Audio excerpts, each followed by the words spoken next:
Jananayagan one last dance. என்னதான் cinema துறையில் அவர் மேல் நமக்கு 1000 விமர்சனங்கள் இருந்தால் கூட it's his farewell. Undoubtedly he has to be celebrated apart from all the criticism. So அதுக்காக தான் நானுமே நேற்று தேட்டருக்கு போயிருந்தேன்.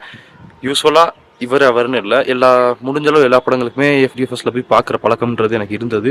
ஆப்வியஸாக இவரோட எல்லா படங்களுமே லாஸ்ட்டு 6-7 இயர்ஸில் FDFSல தான் பார்த்துருக்கேன். இந்த படம் லாஸ்ட் மினிட்ல சில பிளான் சேஞ்சஸ்னால ஃபர்ஸ்ட் டேல லாஸ்ட் ஷோவில் தான் பார்க்க முடிஞ்சது. பட் ஸ்டில் ஃபர்ஸ்ட் டேல பார்த்தாச்சு. இதுக்கப்புறம் எந்த ஒரு நடிகருக்குமே இப்படி ஒரு ஃபேர்வெல் அமையும்னு எனக்கு தோணல. ஒரு சின்ன வருத்தம் இருக்குது, அதை பற்றி நம்ம லேட்டராக பேசுவோம். பட் நேற்று இந்த படத்தில் வந்து அந்த டைட்டில் கார்டு இருக்குல்ல, அதுக்காக தான் ஆல்ரெடி லீக் ஆன படத்தை பார்க்கறதுக்கு நேற்று அவ்வளோ கூட்டம். தியேட்டரில் படம் பார்க்க வந்த 90% பேர் ஆல்ரெடி படத்தை லீக்கட் பிரிண்ட்ல பார்த்துட்டு தான் வந்திருக்கான். ஒரு காட்சிக்குமே ஒரு 10-20 செகண்ட் முன்னாடியே ஹைப் ஆகி கத்த ஆரம்பிச்சிடறானுங்க. என்னடான்னு பார்த்தா அடுத்த ஒரு மாசம் எலிவேஷன் சீனுங்கிறது வருது. நம்ம ஒடிசியோட டாக் வந்து அவரை பார்த்ததும் உயிரை விட்டுரும்ல, அந்த மாதிரி இதில் ஒரு சம்பவம் இருக்கும். அதுக்கப்புறம் என்ன பேக்ரவுண்ட் ஸ்கோர் வரும் அப்படிங்கிறத முதற்கொண்டு இவனுங்க அந்த சீன் வர்றதுக்கு முன்னாடி ஹம் பண்ண ஆரம்பிக்கிறானுங்க குரூப்பா. என்னன்னு பார்த்தா அந்த பேக்ரவுண்ட் ஸ்கோர் வருது. அந்த அளவுக்கு படத்தை பார்த்து மனப்பாடம் பண்ணி வச்சிருக்கானுங்க. அவ்வளோ முறை பார்த்து மனப்பாடம் பண்ணுற அளவுக்கு படம் நல்லா இருக்கான்னு கேட்டாவே இல்லை. அங்கே தான் அந்த ஒரு சின்ன வருத்தம். கேசரி தான் கிண்டோன் ஆயிடுச்சு. அட்லீஸ்ட் கொஞ்சம் கேர்ஃபுல்லாக கிண்டி இருக்கலாம். ஹை ஃப்ளேமில் வச்சு கிண்டனாலேயே லேசாக அந்த ஒரு தீஞ்ச வாடைங்கிறது வருது. அப்பார்ட் ஃப்ரம் அந்த அணில்களை தவிர ஜென்ரல் ஆடியன்ஸ் பார்க்கும்போது இவ்வளோ பெரிய நடிகர் he deserves a better farewell film அப்படின்ற ஒரு ஃபீல் எனக்கே வருது. I'm not a fan of him in cinema. எனக்கே he deserves a better farewell ஃபிலிம்ங்கிறது தோணுது. அட்லீஸ்ட் லியோயாவது இவரோட ஃபேர்வெல் ஃபிலிமாக இருந்திருக்கலாம். அந்த மாதிரி ஒரு படம் இல்லைன்னா அதை லியோ இப்போ பண்ணியிருந்திருக்கலாம், அது ஃபேர்வெல் ஃபிலிமாக இருந்திருக்கலான்ற ஒரு ஃபீல் எனக்கே வந்தது. பட் இதெல்லாம் நமக்கு தான் வருத்தம். இதுக்கு மேலே அவங்களுக்கு அச்சீவ் பண்ணுறதுக்கு என்ன இருக்குது? டைட்டில் காலில் மாண்புமிகு தமிழ்நாடு முதலமைச்சர்னு வந்துருச்சுங்க. இதுக்கு மேலே அவங்களுக்கு எதுவும் இல்லைன்னு நினைக்கிறேன் பெருசாக அச்சீவ் பண்ணுறதுக்கு. இந்த வருத்தமெல்லாம் காமன் ஆடியன்ஸான நம்மளுக்கு தான். படத்தில் அஃப்கோர்ஸ் ஏகப்பட்ட குறைகள் இருக்குது. But again I'm telling you, இது ஒரு farewell film. This is meant to be celebrated. என்ன மாதிரி வந்திருந்தாலும் அதுக்காக தான் இந்த படமே அவங்க பண்ணியிருக்காங்க.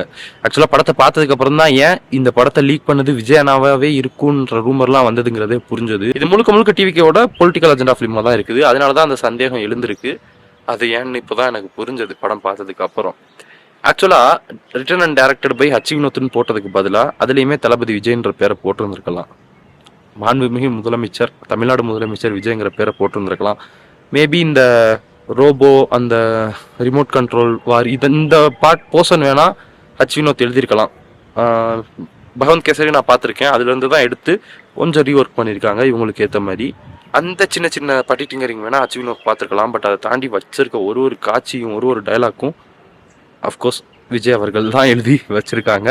ஸோ அவர் பேரே போட்டிருந்தா அவரோட ஃபிலிமோகிராஃபியில் அவர் ஒரு படம் டைரக்ட் பண்ணியிருக்காருன்ற ஒரு பேருமே கூட வந்திருக்கும். அண்ட் படம் பார்க்கும்போதே தோணுன ஒரு விஷயம் இது. பல டைலாக்ஸை கண்டிப்பாக அவங்க அவாய்ட் பண்ணிவிட்டு அதை வந்து ஆக்ஷன் மூலியமாகவே அந்த காட்சியை எலிவேட் பண்ணுற மாதிரி பண்ணியிருந்துருக்கலாம். ஏன்னா கொஞ்சம் நஞ்சம் இல்லை, நிறையாவே ஸ்டேஜடாக தெரிஞ்சது பல டைலாக்ஸ். அது செட் ஆகலை படத்தில். இது மாதிரி இன்னும் ஏகப்பட்ட விஷயங்கள் இருக்குது குறை சொல்லணும்னா சொல்லிட்டே போகலாம். பட் நான் திரும்பவும் சொல்கிறேன், இந்த படம் வந்து செலிப்ரேட் பண்ணுறதுக்காகன்னு செய்யப்பட்ட ஒரு படம். படத்தை பார்த்த கூட்டம் தான் திரும்ப தேட்டருக்கு போய்கிட்டு இருக்கு. ஸோ இதோட அந்த பாக்ஸ் ஆஃபீஸ் ரிசல்ட்டை பற்றி யாரும் ஒரி பண்ணுறதுக்கு எதுவும் இல்லைன்னு நினைக்கிறேன். யாரோ ஒருத்தர் சஜஸ்ட் பண்ணி தான் போகணுன்ற ஒரு சுச்சுவேஷன் இந்த படத்துக்கு கிடையாது. சொன்னது போல் தமிழ்நாடு முதலமைச்சர் அவர்களோட கடைசி ஃபிலிம்ன்றப்போ அதுவே இந்த படத்துக்கான ஒரு பெரிய மார்க்கெட்டாக அமைஞ்சு போச்சு. ஸோ கண்டிப்பாக நேரம் பலரும் இந்த படத்தை பார்த்துருப்பீங்க. பார்க்கலன்னா குடும்பத்தோடு போய் தேட்டரில் ஒன்ஸ் பார்த்துட்டு வாங்க.